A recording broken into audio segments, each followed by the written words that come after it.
This is Red Carpet Fly's News on the Fly podcast, bringing you unique and interesting entertainment, celebrity, and luxury news.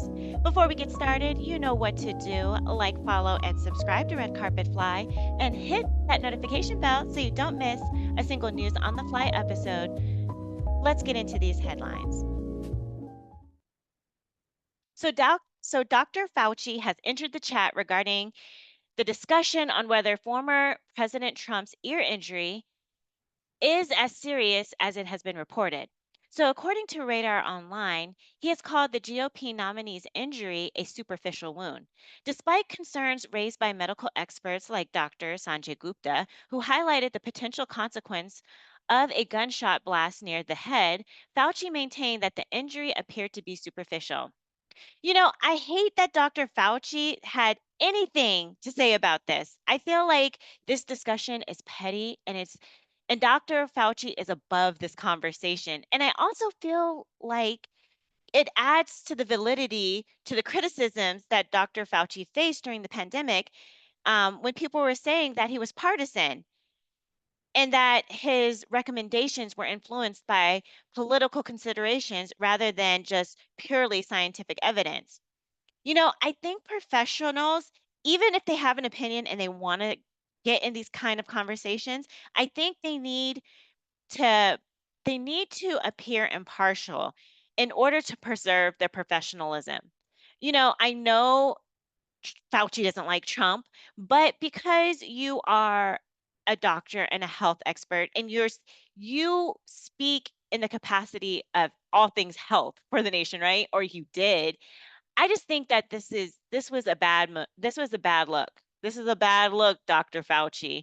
Like, you don't need to get into these conversations.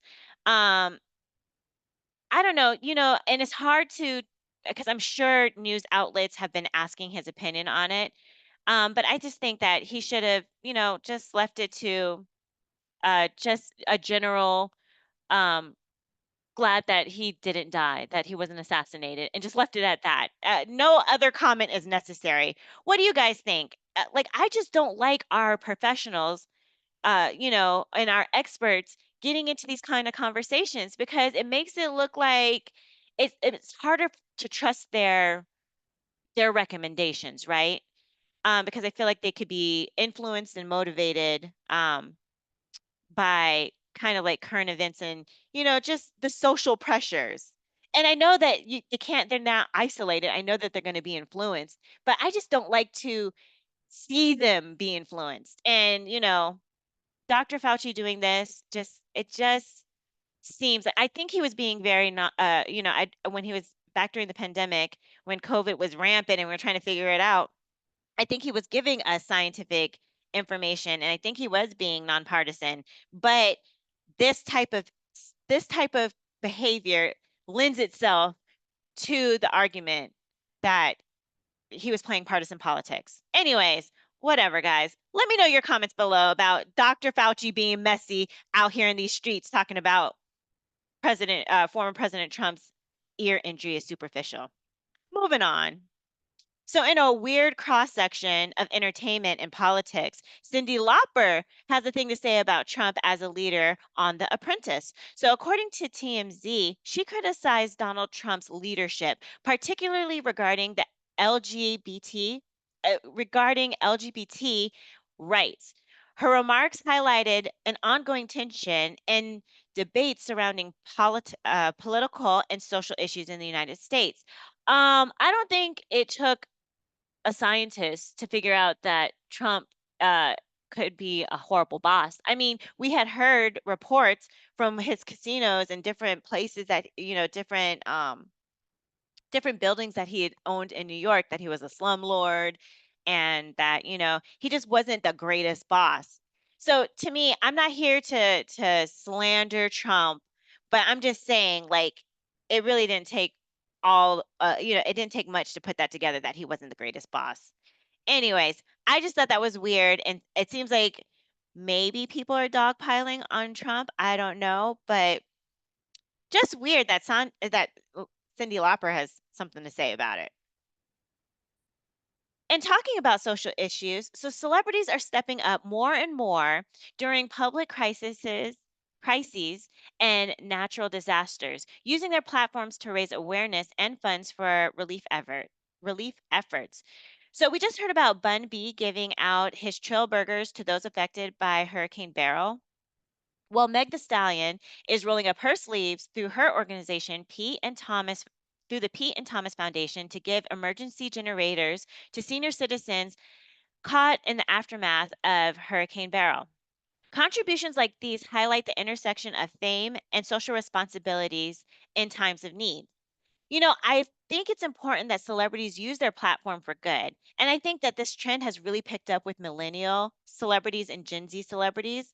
I like that celebrities feel a social responsibility, and it makes me feel good about giving them my money because I know that they have a heart, you know? And I think that it's not only millennial and Gen Z celebrities, obviously, that, give money or, raise money during